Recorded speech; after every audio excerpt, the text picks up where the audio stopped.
अब चाहिँ केही म्याथ फङ्सनहरू एक्सप्लोर गरौँ है त। अब म्याथ फङ्सन युज गर्नलाई चाहिँ हामीले हेडर फाइलमा चाहिँ math.h भन्ने चाहिँ हामीले भनौँ न त्यो राख्नु पऱ्यो होइन। माथि चाहिँ त्यो इम्पोर्ट गर्नु पऱ्यो। अनि इम्पोर्ट गर्दै भनेको चाहिँ यसरी सीमा इम्पोर्ट यस्तो हुन्छ। अब डिफ्रेन्ट म्याथ फङ्सनहरू छ जस्तो स्क्वायर रुटहरू, अनि त्यसपछि सिल, फ्लोर होइन, त्यसपछि पावर होइन। अब त्यसपछि गएर अरू भनेको एबिएस एब्सोल्युट रिटर्न गर्ने, त्यसपछि अरू एक्रोसेन रिटर्न गर्ने, त्यसपछि एक्रिसाइन रिटर्न गर्ने होइन, कोसाइन रिटर्न गर्ने, साइन रिटर्न, टेन्जेन्ट रिटर्न गर्ने, क्युब रुट रिटर्न गर्ने, डिफ्रेन्ट फङ्सन छ। एक्सपोनेन्शियलहरू रिटर्न गर्ने, साइन रिटर्न गर्ने होइन, रेडियन्ट्सहरू होइन, tangent of the angle return गर्ने, डिफ्रेन्ट छ। हामीले फ्यूहरू चाहिँ एक्सप्लोर गरौँ होइन।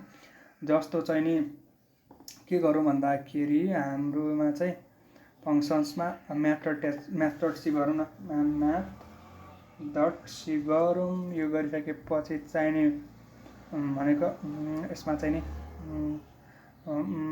के गरौँ भन्दाखेरि यहीँबाट है फ्यु फङ्सनहरू गर्ने हो। त्यही इनबिल्ट फङ्सनहरू हो, त्यही हामीले अब म्याथ.h मा राखिदियो। यो भनेपछि स्क्वायर रुट अफ 16 भने कति हुन्छ, 4 आउनु पऱ्यो होइन। फोर यसरी चाहिँ आउँछ होइन। यस्तो चाहिँ फर्मेटमा पर्सेन्टेज डेसेभ गरेको छ। 4.1 यस्तो गऱ्यो भनेदेखि के हुन्छ भन्दाखेरि एउटा पोइन्ट मात्रै आउँछ होइन। यसरी 4.0 भनेर आउँछ होइन। स्क्वायर रुट गर्दाखेरि यही नै हो कुरा है, यसरी नै आउने हो। पर्सेन्टेज डी पनि गर्न सक्यो हामीले होइन। यसो गऱ्यो भनेदेखि 4 मात्र 4 किन आएन। स्क्वायर रुटले चाहिँ रिटर्न टाइप, यसको रिटर्न टाइप भनेको फ्लोट रहेछ, ओके डबल रहेछ। डबल भनेपछि हामीले पर्सेन्टेज ज्याप राख्नु पऱ्यो होइन। यसमा 0 गरिदियो भने 0 गऱ्यो भने के हुन्छ है, रिटर्न गर्नु 4 मात्र रिटर्न गर्दैन। यसरी चाहिँ हामीले भनौँ न स्क्वायर रुट चाहिँ यसरी रिटर्न गर्न सकिने रहेछ है त। Simple as that.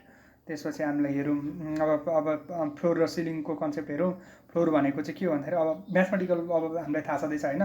फ्लोर र सिलिङ भनेको चाहिँ जस्तो चाहिँ यस्तो भयो क्या सबैमा। यो /n चाहिँ राख्यौँ है, /n राख्यौँ। फ्लोर र सिल भनेको चाहिँ यसले चाहिँ के गर्छ भन्दाखेरि फ्लोरले चाहिँ योभन्दा लोएस्ट भनौँ न, यसको लोएस्ट कुन छ, जस्तो चाहिँ यसको फ्लोर भनेको 1 भयो क्या। लोएस्ट इन्टिजर कुन छ, नियरेस्ट लोएस्ट भनेको जाने भयो। यसले चाहिँ नियरेस्ट हाइएस्टमा लाने भयो। यसले चाहिँ 2 मा लान्छ भनेपछि यसले चाहिँ 1 मा लान्छ। हामीलाई त्यस्तो केसहरू आउन सक्छ नि त।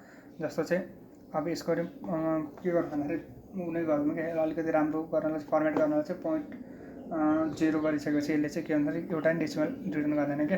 जस्तो यसले 2 मा लग्यो, यसले 1 मा लग्यो है। यसरी चाहिँ हामीले के गर्न सक्छौँ भन्दाखेरि चाहिँ यसरी चाहिँ हामीले भनौँ न यसरी युज गर्न सक्छौँ। अब पावर युज गर्दालाई चाहिँ यो भयो 4.3 भन्ने पावर यसरी गर्न सक्यो। यसको लागि पनि 0.0 नै गरौँ होइन।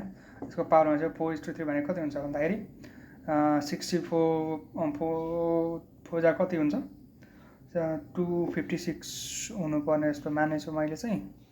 यसलाई हेरौँ है त, यसलाई क्लियर गरिदिउँ, त्यसपछि यसलाई राउन्ड गरिदिउँ। 64 ओके 4 / 3 भनेको 64 ए सरी माई ब्याड भनेको 4 × 4 × 4 हुन्छ नि त। 4 जा 16, 4 जा 64 हुने भयो त। यसरी चाहिँ